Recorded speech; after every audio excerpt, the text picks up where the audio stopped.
Yeah, so telling the truth and being honest, it seems like such a simple idea. And we're taught this as kids.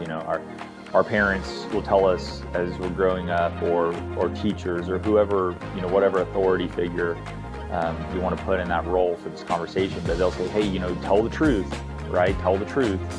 And we learn at an early age that sometimes if you tell the truth, bad things happen, right? So I ate the cookie that I wasn't supposed to eat, and then I told the truth, and then I got in trouble. And if I hadn't told the truth, then I wouldn't be in trouble, and I would still have the cookie, right?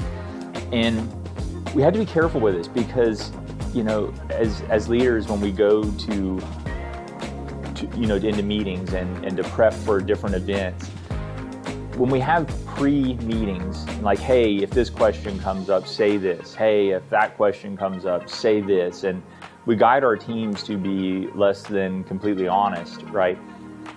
That is the entirely wrong direction that any business needs to go, right? The reason that the punishment for taking the cookie was good for us when we were little is that we learned that we should obey authority when authority is telling us to do the right thing, when it's an ethical command. So if it's something that's not unethical, I mean, leadership's not saying, hey, go out and knife somebody in the street or steal money, right? It's something that's ethical.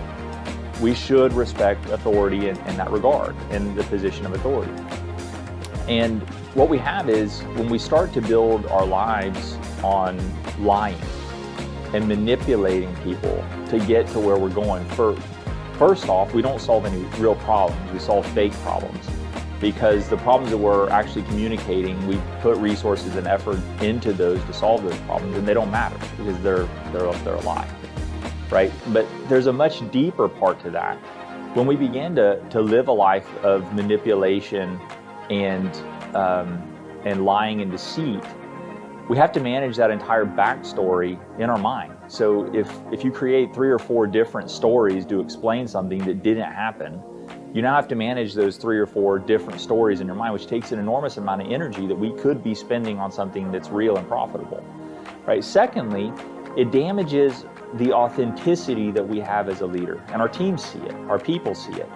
They can see the disconnect between what we said and what we did. And what we learn is authentic leaders are far more effective than leaders who don't have authenticity. People will follow an authentic leader. And every time that we do something that's dishonest, and it doesn't matter if it's in leadership, it doesn't matter if it's in our personal life, it damages our character and our authenticity, because there was something in us, and this is where it really comes down to the root cause of the problem. There's something in us that's afraid to tell the truth. And there's a reason that we're afraid.